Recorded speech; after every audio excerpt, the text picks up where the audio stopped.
अस्सलाम वालेकुम, कैसे हैं आप सब। तो आज हम बात करेंगे एक्सरसाइज 3A के क्वेश्चन नंबर 3 की। तो मेरे पास ये बुक 1 है जिसको हम D1 भी बोलते हैं और उसकी ये एक्सरसाइज चल रही है एक्सरसाइज 3A जैसे कि मैंने बताया। और हम जो क्वेश्चन करने जा रहे हैं वो क्वेश्चन नंबर 3 है। तो ये चैप्टर नंबर 3 का बेसिकली क्वेश्चन है जिसका नाम है अप्रॉक्सीमेशन एंड एस्टिमेशन। इस चैप्टर से रिलेटेड मैं पहले भी क्वेश्चन अपलोड कर चुका हूँ, उसके लिए मैंने सेपरेट प्लेलिस्ट बनाई हुई है चैनल पर, उसका लिंक डिस्क्रिप्शन में दे दूँगा, वो आप लोग वहाँ से देख सकते हैं।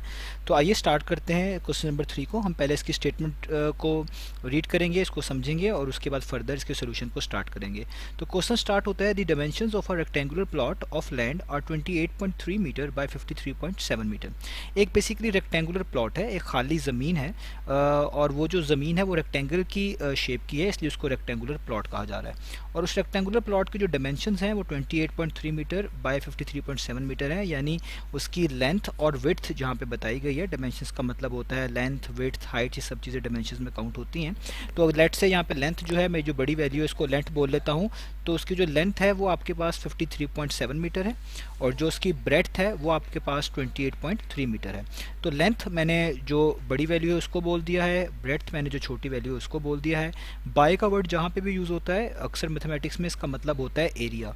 यानी जैसे 28.3 मीटर बाय 53.7 लिखा हुआ है, इसका मतलब है इन दोनों को मल्टीप्लाई करने से आपको एरिया मिलेगा। ब्रेड्थ की जगह पे कभी एक बार विड्थ भी यूज़ करते हैं, ये इंटरचेंजेबली यूज़ होते हैं डिफरेंट सिनेरियोज में। अभी मैं यहाँ पे इसको ब्रेड्थ कह रहा हूँ और 53.7 को लेंथ कह रहा हूँ। तो इससे आगे चलते हैं। तो लिखा हुआ है फाइंड फर्स्ट पार्ट है the perimeter of the land. इस लैंड का पेरीमीटर फाइंड आउट करके दिखाएं। तो पेरीमीटर का मतलब होता है आप सारे जो साइड्स हैं किसी भी शेप की उनको ऐड कर दें तो वो उसका पेरीमीटर होता है। तो यहाँ पे क्योंकि रेक्टेंगुलर प्लॉट है और रेक्टेंगुलर प्लॉट का मतलब है एक रेक्टेंगल की शेप का प्लॉट है, तो उसकी सारी साइड्स को हम ऐड कर देंगे तो वो उसका पेरीमीटर होगा। और जो आंसर आएगा उसमें लिखा हुआ है करेक्ट टू नियरेस्ट 10 मीटर, उसको हमने 10 मीटर तक एक्यूरेट या राउंड ऑफ करके दिखाना है। दूसरे पार्ट में लिखा हुआ है the find the area of grass needed to fill up the entire plot of land. कितना ग्रास बेसिकली चाहिए होगा, अगर मैं सवाल को रिफ्रेश थोड़ा सा कर लूँ कि क्या पूछना चाह रहे हैं, तो हमें वही कहना चाह रहे हैं कि इस प्लॉट में जितनी भी जगह खाली है, जितना भी एरिया खाली है, वो कितना एरिया मौजूद है या कितना एरिया चाहिए होगा जिस पे हमने ग्रास लगा सकते हैं, यानी कितना ग्रास इस रेक्टेंगुलर प्लॉट के अंदर लगाया जा सकता है। तो जाहिर बात है जितना एरिया मौजूद होगा उतना ही ग्रास उस पर लगाया जा सकता है, उसी के लिहाज से वो चीज़ एरिया पे डिपेंडेंट होगी। तो हमें इस रेक्टेंगुलर प्लॉट का बेसिकली एरिया यहाँ पे निकालना पड़ेगा और उसको भी लिखा हुआ है करेक्ट टू 100 मीटर स्क्वायर, यानी उसको भी राउंड ऑफ करके 100 मीटर स्क्वायर के अंदर अंदर करेक्ट करना है, टू नियरेस्ट 100 मीटर स्क्वायर उसको करेक्ट करना है। तो ये हो गया क्वेश्चन, उम्मीद है आपको समझ आई होगी। अब इसके चलते हैं सोल्यूशन की तरफ। तो आइए स्टार्ट करते हैं इसका सोल्यूशन। तो हम इसका सोल्यूशन जो है वो स्टार्ट करते हैं। तो यहाँ से शुरू करते हैं। तो सबसे पहला जो स्टेप होगा इसके पार्ट नंबर 1 करने के लिए, हम इसका गिवन डाटा जो है वो लिख लेते हैं। गिवन डाटा में डायमेंशंस दी हुई हैं रेक्टेंगुलर प्लॉट की, उसकी लेंथ और ब्रेड्थ बताई हुई है, वो यहाँ पे हम लिखेंगे। तो हमारे पास जो लेंथ है वो यहाँ पे लिख लेते हैं। लेंथ हमारे पास जो बताई हुई है वो है 53.7 मीटर, ये आपको क्वेश्चन में बता चुका हूँ, लेफ्ट पे आपको क्वेश्चन नज़र भी आ रहा होगा। और जो इसकी ब्रेड्थ है, इसको आप विड्थ भी कह सकते हैं, वो भी यहाँ पे लिख लेते हैं। तो जो इसकी ब्रेड्थ है वो है 28.3 मीटर। तो पेरीमीटर निकालना है, पहले पार्ट में मैं बता चुका हूँ, पेरीमीटर का मतलब होता है सम ऑफ ऑल साइड्स। क्योंकि हम एक रेक्टेंगुलर प्लॉट की बात कर रहे हैं, यानी ऐसा प्लॉट, एक रफ सी पिक्चर बना देता हूँ जो कि बेसिकली रेक्टेंगल की शेप का है, जिसकी लेंथ 53.7 है और उसकी ब्रेड्थ या उसकी विड्थ कह लें 28.3 मीटर है। तो ऐसे रेक्टेंगुलर शेप का जो पेरीमीटर होता है उसके निकालने का हमें फार्मूला याद होता है पहले से ही, वो आपको भी याद होगा। तो वो होता है पेरीमीटर ऑफ अ रेक्टेंगल का जो फार्मूला होता है वो बेसिकली होता है 2 times of length plus breadth, यानी लेंथ और ब्रेड्थ को ऐड करें और उसको 2 से मल्टीप्लाई कर दें, वो उसका पेरीमीटर कहलाता है।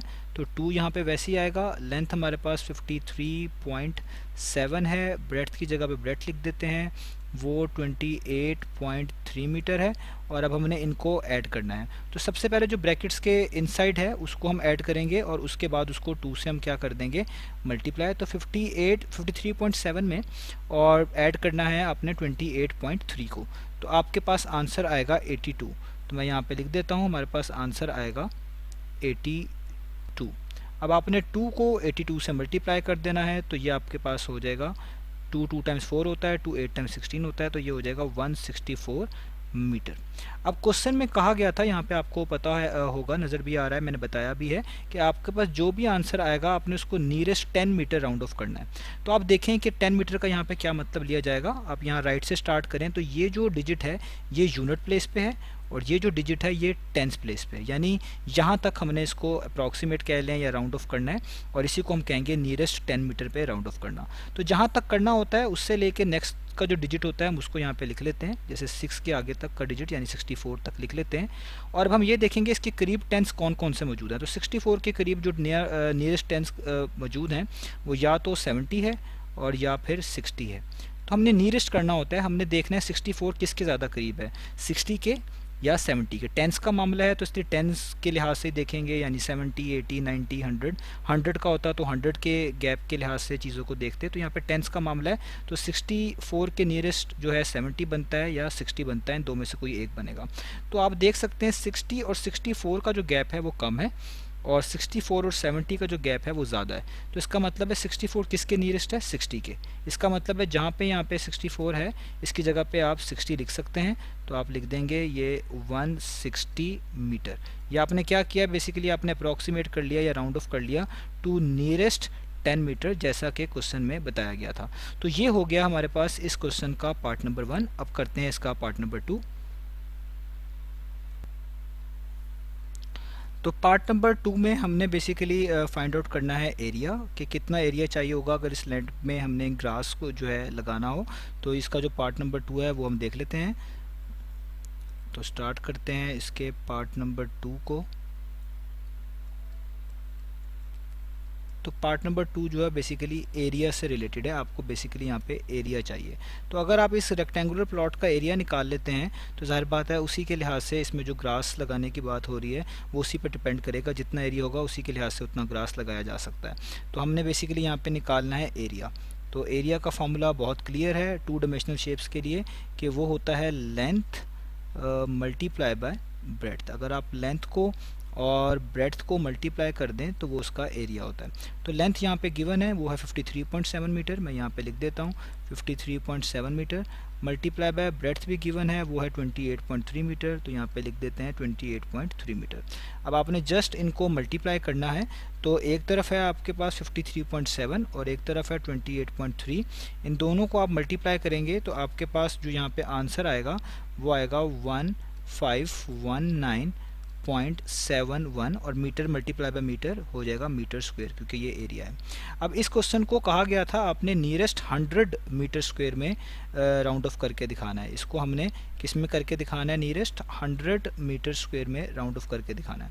अब यहाँ पे आपने ये चीज़ देखनी है कि जो डेसिमल से पहले है हम इसके लिहाज से 100 की बात कर रहे हैं, ना कि डेसिमल के बाद, क्योंकि ये एक्चुअल बेसिकली ये जो होल पार्ट है इसका ये रिप्रेजेंट करता है टेंस को, 100 को।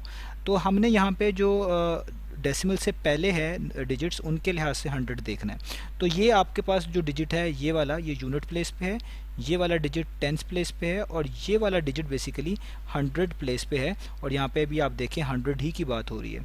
तो जितना जहाँ तक करेक्ट करना होता है वहाँ से लेकर उससे आगे तक जो डिजिट लिखे होते हैं वो हम लिख लेते हैं। तो हम इस डिजिट को लिख लेते हैं, ये डिजिट है 519। क्योंकि नियरेस्ट 100 देखना है तो अब देखना है 519 के नियरेस्ट कौन कौन से 100 हैं। तो या तो 519 के नियरेस्ट 600 होगा या 519 के नियरेस्ट 500 होगा। तो देखते हैं ये चीज़ किससे ज़्यादा करीब है।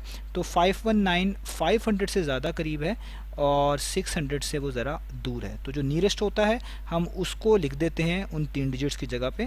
तो ये जो अप्रॉक्सीमेट आंसर बनेगा वो बनेगा 15 और ये 19 की जगह पे ये 00 आ जाएगा, 00 और आगे आ जाएगा मीटर स्क्वायर। तो इसका मतलब है जो हमारा एरिया है वो आ चुका है। तो जो एरिया ऑफ ग्रास होगा बेसिकली 1500 या आप कह लें 1500 मीटर स्क्वायर है, जो कि बनता है, वही हमने फाइंड आउट करके दिखाना था। तो ये था हमारे पास एक्सरसाइज 3A का क्वेश्चन नंबर 3।